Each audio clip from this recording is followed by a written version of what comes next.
Assalamualaikum warahmatullahi wabarakatuh. Kami dari kelompok 3 yang beranggotakan 1. Vivi Mulyasari dengan NPM 6069, 2. Farah Anggraini dengan NPM 6087, 3. Revinda Eka Febriani dengan NPM 6075, 4. Nurmalita dengan NPM 6091, dan yang terakhir Friska Dwi Kicentika dengan NPM 6097 akan mempresentasikan materi yang berjudul pengelolaan data dan informasi tanggap darurat atau jumlah korban, tingkat kerusakan, dan sarana prasarana.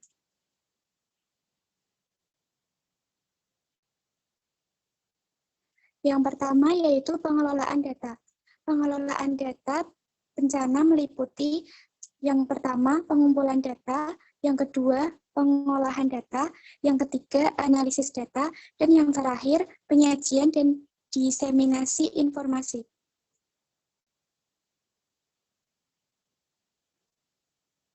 Untuk yang pertama, pengumpulan data. Dalam proses pengumpulan data bencana terdapat 2 jenis data, yaitu data dinamis dan data statis. Data dinamis adalah data tentang kejadian bencana yang bersifat sementara. Artinya, data tersebut masih mengalami perubahan sesuai dengan laporan perkembangan selama masa tanggap darurat. Pengumpulan data dinamis dilakukan oleh Pusdalops PP atau Posko Tanggap Darurat. Data statis adalah data kejadian bencana yang bersifat tetap atau tidak mengalami perubahan. Pengumpulan data statis dilakukan oleh Pusat Data Informasi dan Humas BNPB, Sekretariat BPBD Provinsi, dan Sekretariat BPBD Kabupaten atau Kota. Yang kedua, ada pengolahan data. Data yang telah dikumpulkan kemudian disimpan dengan format worksheet atau menggunakan aplikasi khusus DB.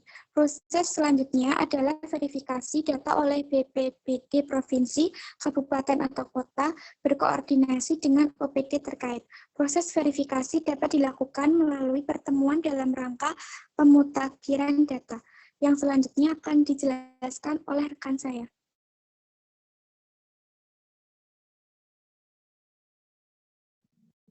Yang selanjutnya yaitu ada analisis data. Untuk jenis analisis data yang dapat dihasilkan dari pengolahan data yaitu ada analisis komposisi, adalah analisis yang membandingkan nilai kejadian atau lokasi bencana dengan dampak yang dipilih. Analisa komposisi berguna untuk menunjukkan topologi bencana, dampak pada manusia, atau strategi kesiapsiagaan, dampak pada perumahan atau strategi pembangunan, dampak pada perekonomian, dan dampak pada infrastruktur. Yang kedua yaitu ada analisis temporal, yaitu analisis yang menunjukkan aktivitas variabel dampak yang berbeda dari waktu ke waktu.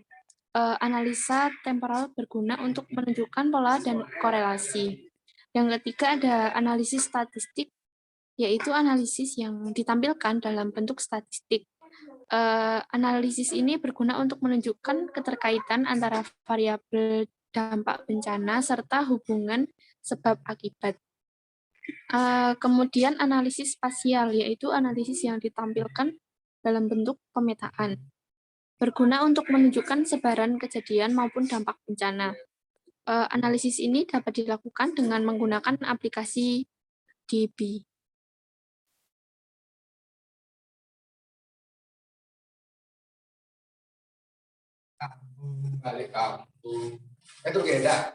Kemudian penyajian dan diseminasi informasi. Penyajian data bencana dapat berupa tabel, diagram, dan peta. Informasi yang pola sebaran kejadian bencana, korban bencana, dan kerusakan yang ditimbulkan, serta data rinci tentang kejadian bencana di suatu wilayah tertentu. Penyebaran dilakukan secara online melalui website.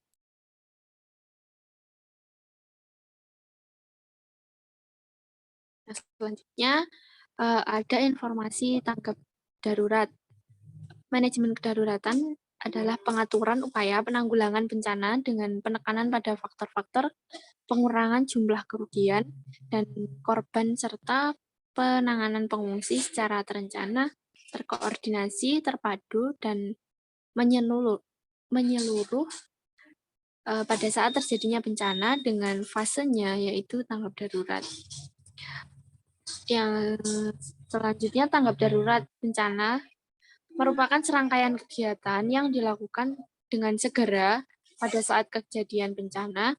Hal itu dilakukan untuk menangani dampak buruk yang ditimbulkan, yang meliputi kegiatan penyelamatan dan evakuasi korban, harta benda, pemenuhan kebutuhan dasar, perlindungan, pengurusan pengungsi, penyelamatan, serta pemulihan prasarana dan sarana.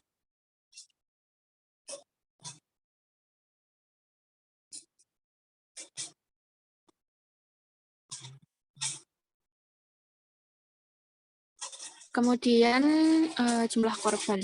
Korban merupakan orang atau sekelompok orang yang mengalami dampak buruk akibat bencana seperti kerusakan atau kerugian harta benda serta penderitaan dan atau kehilangan jiwa. Untuk materi selanjutnya akan dipaparkan oleh rekan saya.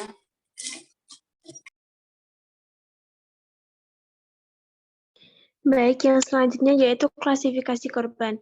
Yang pertama ada korban meninggal, yaitu orang yang dilaporkan tewas atau meninggal dunia akibat bencana. Yang kedua, korban hilang adalah orang yang dilaporkan hilang atau tidak ditemukan atau tidak diketahui keberadaannya setelah terjadinya bencana. Yang ketiga, korban luka atau sakit, yaitu orang yang mengalami luka-luka atau sakit, baik dalam keadaan luka ringan maupun luka berat dan baik yang berobat, jalan maupun rawat inap. Yang keempat yaitu penderita atau terdampak adalah orang atau sekelompok orang yang menderita dampak buruk bencana, seperti kerusakan dan atau kerugian harta benda, namun masih dapat menempati tempat tinggalnya. Yang kelima yaitu pengungsi adalah orang atau sekelompok orang yang terpaksa atau dipaksa keluar dari tempat tinggalnya ke tempat yang lebih aman demi keselamatan diri untuk jangka waktu yang tidak ditentukan.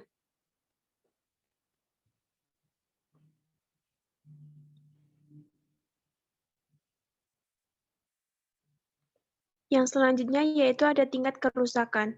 Kerusakan harta benda meliputi rumah, fasilitas pendidikan meliputi sekolah, madrasah atau pesantren, fasilitas kesehatan meliputi rumah sakit, puskesmas, puskesmas pembantu atau pustu, fasilitas peribadatan terdiri dari masjid, gereja, wihara, dan pura,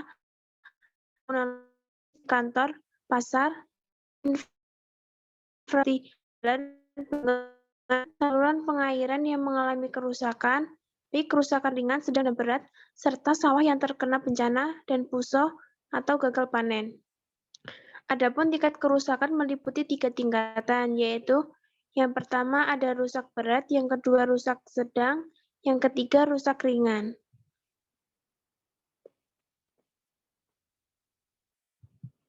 Untuk rusak berat sendiri yaitu kriteria kerusakan yang mengakibatkan bangunan roboh atau sebagian besar komponen strukturnya rusak. Seperti contohnya yang pertama, bangunan roboh total atau sebagian besar struktur utamanya bangunan rusak. Yang kedua, sebagian besar dinding dan lantai bangunan bendungan atau damnya patah. Yang ketiga, sebagian besar tanggulnya jebol atau putus. Yang keempat, saluran pengairannya tidak dapat berfungsi.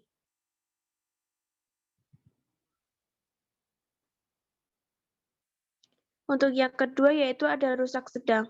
Rusak sedang adalah kriteria kerusakan yang mengakibatkan sebagian kecil komponen struktur komponen penunjangnya rusak, namun bangunannya masih tetap berdiri. Seperti contohnya yaitu yang pertama, sebagian kecil struktur utama bangunannya. Yang kedua, sebagian besar pintu-pintu air dan komponen penunjang lainnya rusak. Yang ketiga, ada saluran pengairannya terputus. Untuk slide selanjutnya akan dibacakan oleh rekan saya. Baik, saya lanjutkan. Yang ketiga ada rusak ringan. Rusak ringan adalah kriteria kerusakan yang mengakibatkan segala komponen struktur retak, struktur masih bisa digunakan dan bangunan masih tetap berdiri. Contohnya, sebagian kecil struktur bangunan rusak ringan, retak-retak pada dinding plesteran, sebagian kecil pintu-pintu air dan komponen penunjang lainnya rusak, saluran pengairan masih bisa digunakan. Sarana dan prasarana. Yang dimaksud dengan prasarana dan sarana umum adalah jaringan infrastruktur dan fasilitas fisik yang menunjang kegiatan kehidupan sosial dan perekonomian masyarakat. Perbaikan prasarana dan sarana umum merupakan kegiatan perbaikan prasarana dan sarana umum untuk memenuhi kebutuhan transportasi, kelancaran kegiatan ekonomi, dan kehidupan sosial budaya masyarakat.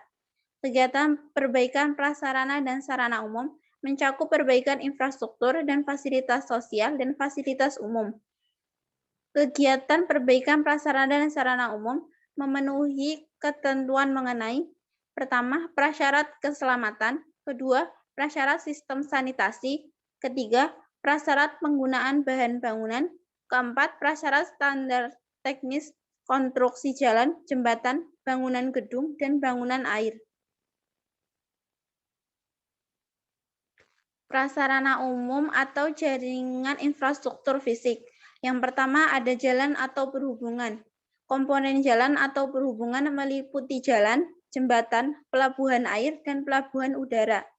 Indikator tercapainya program tanggap darurat pada komponen ini yaitu berfungsi kembali pergerakan masyarakat dan barang daerah terdampak bencana bebas dari keterpencilan. Pada komponen ini, instansi yang bertanggung jawab yaitu Dinas Pekerja Umum dan Dinas Perhubungan. Yang kedua, air bersih. Pada komponen ini, sumber-sumber air bersih harus dapat kembali tersedia dan tidak tercemar atau mengalami kerusakan. Dinas Pekerjaan Umum, Pertanian, dan Kesehatan menjadi penanggung jawab pada komponen ini. Yang ketiga, listrik. Terjadinya bencana dapat mengakibatkan terputusnya jaringan listrik dan sumber energi lainnya dapat terganggu, seperti ketersediaan tabung gas. Oleh karena itu, pihak terkait harus dapat menyelesaikan permasalahan ini. Pihak terkait yang bertanggung jawab yaitu Dinas Pekerja Umum, PLN, serta Kementerian SDM, Energi dan Sumber Daya Mineral Republik Indonesia. Yang keempat, komunikasi. Komunikasi akan terganggu jika terjadi bencana, meliputi terganggunya jaringan telepon maupun HT.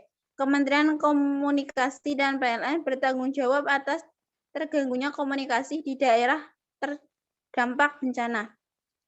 Selanjutnya akan dijelaskan oleh rekan saya. Selanjutnya yang kelima, sanitasi dan limbah. Terjadinya bencana di suatu wilayah tentu saja mengganggu kebersihan lingkungan serta bertambahnya limbah. Dinas Pekerjaan Umum dan Dinas Kesehatan bertanggung jawab atas jaringan air kotor, limbah sampah padat, serta fasilitas pemakaman. Yang keenam, irigasi atau pertanian. Bencana yang dapat mengganggu komponen ini misalnya bencana kekeringan. Kekeringan dapat mengganggu aktivitas pertanian, yaitu terganggunya saluran irigasi.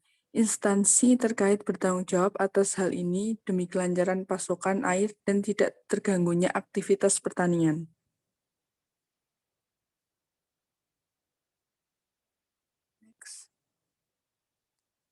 Kemudian, sarana umum atau fasilitas sosial umum. Yang pertama, fasilitas kesehatan. Fasilitas kesehatan untuk tanggap darurat yaitu Pusat Pelayanan Kesehatan Darurat. Dinas Kesehatan bertanggung jawab membuat fasilitas kesehatan yang ada. Contohnya puskesmas. Puskesmas pembantu dan klinik dapat berfungsi kembali. Yang kedua, fasilitas perekonomian. Fasilitas perekonomian meliputi pasar dan toko atau warung kebutuhan sehari-hari juga ikut terdampak pada terjadinya bencana. Dinas Pekerjaan Umum dan Perekonomian bertanggung jawab agar fasilitas tersebut dapat berfungsi kembali. Yang ketiga, fasilitas pendidikan. Dinas Pekerjaan Umum dan Dinas Pendidikan bertanggung jawab agar dapat berfungsi kembali fasilitas pendidikan yang ada. yaitu SD, SMP, SMA, SMK, dan PT, dan lembaga pendidikan lainnya.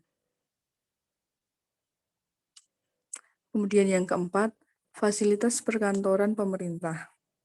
Fasilitas ini meliputi RT atau RW, kelurahan atau desa, kecamatan, serta kabupaten atau kota. Dinas Pekerjaan Umum bertanggung jawab atas berfungsinya kembali fasilitas perkantoran pemerintahan yang ada. Yang kelima, fasilitas peribadatan. Fasilitas peribadatan tidak terlepas dari dampak bencana di suatu wilayah, seperti musola, masjid, gereja, vihara, kelenteng, dan fasilitas peribadatan lainnya. Dinas Agama bertanggung jawab atas berfungsinya kembali fasilitas peribadatan yang ada. Sekian presentasi dari kelompok kami. Mohon maaf apabila ada yang salah. Terima kasih.